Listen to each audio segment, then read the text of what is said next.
News tag Kannada, ನಿಖರ, ನಿರ್ಭೀತ, ನಿರಂತರ.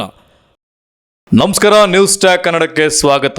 ಇವತ್ತು ರಾಜ್ಯಾದ್ಯಂತ ಎಲ್ಲ ಸಣ್ಣ ಪುಟ್ಟ ಬೀದಿ ಬದಿ ವ್ಯಾಪಾರಸ್ಥರಿಗೆ GST ಆಗಿರ್ಬೋದು ಮತ್ತು IT ಇಲಾಖೆಯಿಂದ ಹಲವಾರು ನೋಟಿಸ್ಗಳು ಜಾರಿ ಆಗ್ತಾ ಇದ್ದಾವೆ. ಅವರು ಎಲ್ಲರೂ ಸಣ್ಣ ಪುಟ್ಟ ವ್ಯಾಪಾರಸ್ಥರು ಇದೀಗ ಆತಂಕದಲ್ಲಿದ್ದಾರೆ. ಏನಿದು ನೋಟಿಸ್, ಇದ್ರ ಬಗ್ಗೆ ಹಲವಾರು ವಿಚಾರಧಾರೆಗಳನ್ನು ನಮ್ಮೊಟ್ಟಿಗೆ ಹಂಚ್ಕೊಳ್ಳೋಕ್ಕೆ ಭಾರತೀಯ ಚಾರ್ಟರ್ಡ್ ಅಕೌಂಟೆಂಟ್ ಸಂಸ್ಥೆಯ ದಕ್ಷಿಣ ಭಾರತ ಪ್ರಾಂತೀಯ ಪರಿಷತ್ನ ಮಾಜಿ ಅಧ್ಯಕ್ಷರು, ನಮ್ಮೊಟ್ಟಿಗೆ ಹಿರಿಯ ಲೆಕ್ಕ ಪರಿಶೋಧಕರಾದ ಶ್ರೀ ಸಿರಿಗೇರಿ ಪನ್ನರಾಜ್ ಅವರು ನಮ್ಮೊಟ್ಟಿಗೆ ಇವತ್ತು ಇದ್ರ ಬಗ್ಗೆ ಮಾಹಿತಿಯನ್ನು ನೀಡ್ತಾರೆ. ಸರ್, ಈಗ ಈ ಇಶ್ಯೂ ಬಗ್ಗೆ ಏನು ಹೇಳ್ತಾರೆ? ಸಣ್ಣ ಪುಟ್ಟ ವ್ಯಾಪಾರಸ್ಥರು ಇದ್ರ ಬಗ್ಗೆ ತುಂಬ ಸಫರ್ ಆಗ್ತಾ ಇದ್ದಾರೆ, ಇದ್ರ ಬಗ್ಗೆ ಏನು ಹೇಳ್ತೀರಾ? ಈಗ ಇದು ಹೇಗಿದೆ ಅಂತ ಹೇಳಿದರೆ, ಸಫರ್ ಆಗ್ತಾ ಇದ್ದಾರೆ ಅಂತ ಹೇಳೋದಕ್ಕೆ ಆಗೋದಿಲ್ಲ ನೇರವಾಗಿ. ಯಾಕೆ ಅಂತ ಹೇಳಿದರೆ, ಕಾನೂನನ್ನು ಎಲ್ಲರೂ ಗೊತ್ತು ಮಾಡ್ಕೊಳ್ಬೇಕು. ಅಲ್ಲಿ ಕಾನೂನು ಗೊತ್ತು ಮಾಡ್ಕೊಳ್ಬೇಕು ಅಂತ ಹೇಳಿದರೆ, ಮೊದಲನೇದಾಗಿ GST ಯಾರಿಗೆ ಅಪ್ಲೈ ಆಗುತ್ತೆ ಅನ್ನೋದ್ರ ಬಗ್ಗೆ ಹೇಳ್ತೀನಿ. ಈ GST ಯಾರು, GST ಅಂದ್ರೇ ಮೊದಲು ಗೂಡ್ಸ್ ಆ್ಯಂಡ್ ಸರ್ವೀಸಸ್ ಟ್ಯಾಕ್ಸ್ ಅಂತ. ಗೂಡ್ಸ್ ಅಂದರೆ ಸರಕುಗಳು ಮತ್ತು ಸರ್ವೀಸಸ್ ಅಂದರೆ ಸೇವೆಗಳು. ಯಾರು ಸರಕುಗಳನ್ನು ವ್ಯಾಪಾರ ಮಾಡುವಂಥ ಮತ್ತು ತಯಾರು ಮಾಡಿ ಮಾರುವಂಥದ್ದು ಇದ್ದಾರೋ ಅವರಿಗೆ ವಾರ್ಷಿಕವಾಗಿ 40 ಲಕ್ಷದವರೆಗೂ ಕೂಡ GST ರಿಜಿಸ್ಟ್ರೇಷನ್ ಅವಶ್ಯಕತೆ ಇರೋದಿಲ್ಲ. ಹಾಗೆಯೇ ಸೇವೆಗಳನ್ನು ಕೊಡುವಂಥವ್ರು ಏನಿದ್ದಾರೆ, ಆ ಸರ್ವೀಸಸ್ ಕೊಡುವಂಥವ್ರಿಗೆ ವಾರ್ಷಿಕವಾಗಿ 20 ಲಕ್ಷದವರೆಗೂ GST ನಂಬರ್ ರಿಜಿಸ್ಟ್ರೇಷನ್ ಮಾಡಿಸುವಂಥ ಅವಶ್ಯಕತೆ ಇರೋದಿಲ್ಲ. ಈಗ GST ರಾಜ್ಯ ಮಟ್ಟದ GST ಕಮಿಷನರ್ ಅವರಾಗಿರ್ಬೋದು, ಹೆಡ್ ಆಗಿರ್ಬೋದು ಏನಿರ್ತಾರೆ, ಅವರು ಯಾರ್ಯಾರಿಗೆ ಎಷ್ಟೆಷ್ಟು ಟರ್ನ್ ಓವರ್ ಇದೆ ಅಂದರೆ ವಾರ್ಷಿಕ ವಹಿವಾಟು ಎಷ್ಟಿದೆ ಅನ್ನುವಂಥದ್ದನ್ನು ತಿಳ್ಕೊಳ್ಳೋದಕ್ಕೆ ಬೇರೆ ಬೇರೆ ಸೋರ್ಸಸ್ ಹುಡ್ಕೊಳ್ಬೇಕಾಗತ್ತೆ.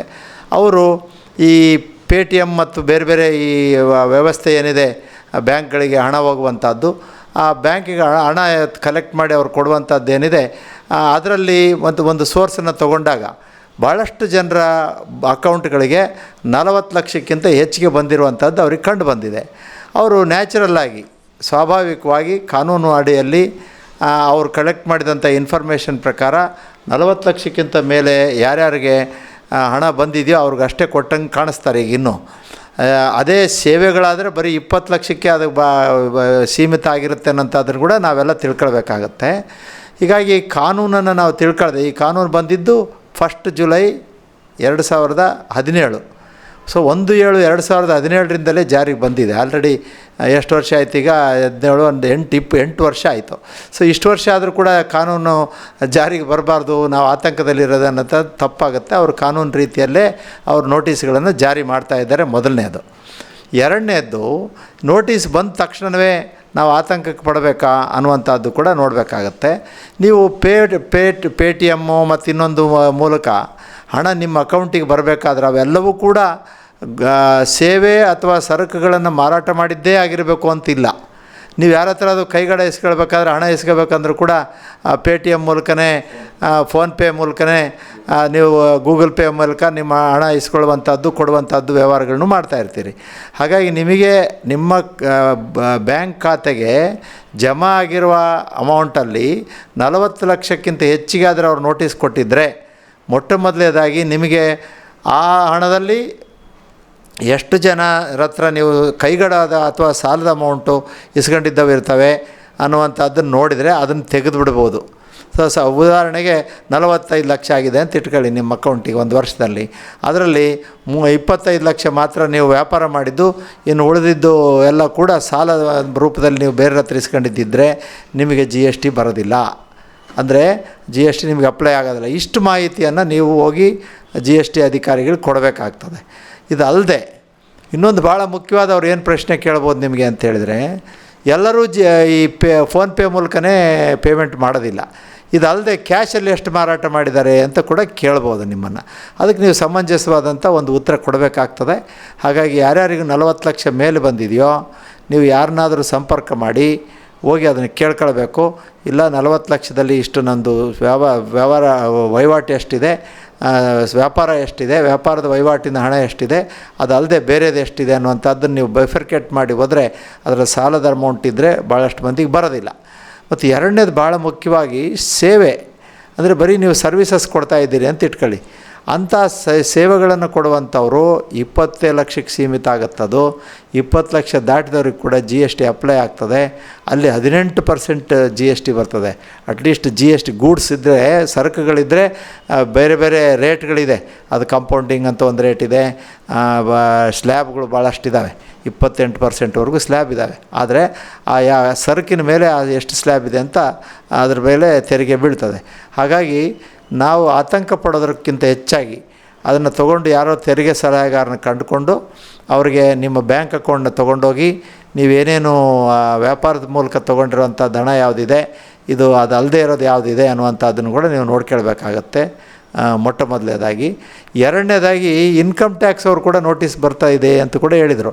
ನನಗೆ ಗೊತ್ತಿಲ್ಲ ಇನ್ಕಮ್ ಟ್ಯಾಕ್ಸ್ ಬರ್ತಾ ಇರೋದು. ಒಂದು ವೇಳೆ ಆದಾಯ ತೆರಿಗೆಯಿಂದ ಕೂಡ ನೋಟಿಸ್ ಬರೋ ಚಾನ್ಸಸ್ ಕೂಡ ಇರ್ತದೆ. ಯಾಕಿರ್ತದೆ ಅಂತ ಹೇಳಿದರೆ, ಯಾವುದೇ ಅಕೌಂಟಿಗೆ 10 ಲಕ್ಷದ ಮೇಲೆ ಕ್ಯಾಶ್ ಡೆಪಾಸಿಟ್ ಆದರೆ ಇನ್ಕಮ್ ಟ್ಯಾಕ್ಸಲ್ಲಿ ನೋಟಿಸ್ ಕೊಡುವಂಥ ಒಂದು ಪರಿಪಾಠ ಇದೆ. ಹಾಗಾಗಿ 40 ಲಕ್ಷದಲ್ಲಿ ಕ್ಯಾಶ್ ಹಾಕಿದ್ದು 10 ಲಕ್ಷಕ್ಕಿಂತ ಜಾಸ್ತಿ ಇದ್ದರೆ SB ಅಕೌಂಟ್ಗೆ ನಿಮಗೂ ಕೂಡ ನೋಟಿಸ್ ಬಂದಿರೋ ಚಾನ್ಸಸ್ ಇದೆ. ನೋಟಿಸ್ ಬಂದ ತಕ್ಷಣ ಗಾಬರಿ ಆಗದೆ ಆ ಹಣ ಯಾವುದಕ್ಕೋಸ್ಕರ ಬಂದಿತ್ತು, ಯಾವ ಹಣ ಅದರ ಮೂಲ ಹೇಳಬೇಕಾಗತ್ತೆ. ಆ ಮೂಲ ಹಣ ಇಂಥದ್ರಿಂದ ಬಂದಿದೆ, ಅದು ತೆರಿಗೆಗೆ ಒಳಪಡ್ತದ, ಆದಾಯಕ್ಕೆ ಒಳಪಡ್ತದ ಅನ್ನುವಂಥದ್ದನ್ನು ನೋಡಿದಾಗ ನಿಮಗೆ GST ಆಗಿರ್ಬೋದು, ಆದಾಯ ತೆರಿಗೆ ಆಗಿರ್ಬೋದು, ಎರಡರಲ್ಲಿ ಕೂಡ ನಿಮ್ಮ ಒಂದು ಸರಿಯಾದ ಮಾಹಿತಿಯನ್ನು ಕೊಟ್ಟುಕೊಂಡು ಒಂದು ನೋಟಿಸ್ಗಳಿಗೆ ಸರಿಯಾದ ಮಾಹಿತಿಯನ್ನು ಕೂಡ ನೀವು ಕೊಟ್ಟು ಆ ಕೇಸ್ಗಳನ್ನು ನೀವು ಬಗೆಹರಿಸ್ಕೊಳ್ಬೋದು. ಇದು ನಿಮ್ಮ ಮಾಹಿತಿಗಿರಲಿ. ಮತ್ತೊಂದು ವಿಚಾರ ಏನಂತ ಹೇಳಿದರೆ, ಇಡೀ ರಾಜ್ಯಾದ್ಯಂತ ಸಣ್ಣ ವ್ಯಾಪಾರಿಗಳು ಸ್ಟ್ರೈಕ್ ಮಾಡಿ ಹಳೇದೆಲ್ಲ ಬಿಟ್ಟುಬಿಡ್ರಿ, ಇನ್ಮೇಲೆ ಒಂದೇ ಮಾಡಿರಿ ಅಂತ ಕೇಳ್ತಾ ಇದ್ದೀರಿ. ಅದು ಸುಲಭ ಸಾಧ್ಯ ಆಗೋದಿಲ್ಲ. ಯಾಕೆ ಅಂತ ಹೇಳಿದ್ರೆ, ನೀವು ಕಟ್ಟುವಂಥ GSTಯಲ್ಲಿ ಅರ್ಧ ರಾಜ್ಯಕ್ಕೆ ಬರ್ತದೆ, ಅರ್ಧ ಕೇಂದ್ರಕ್ಕೆ ಹೋಗ್ತದೆ. ಈ ಕಾನೂನನ್ನು ಮಾಡಿರೋದು ಕೂಡ ರಾಜ್ಯ ಸರ್ಕಾರ, ಕೇಂದ್ರ ಸರ್ಕಾರ ಎರಡೂ ಸೇರಿ ಮಾಡ್ಕೊಂಡಿದ್ದಾರೆ.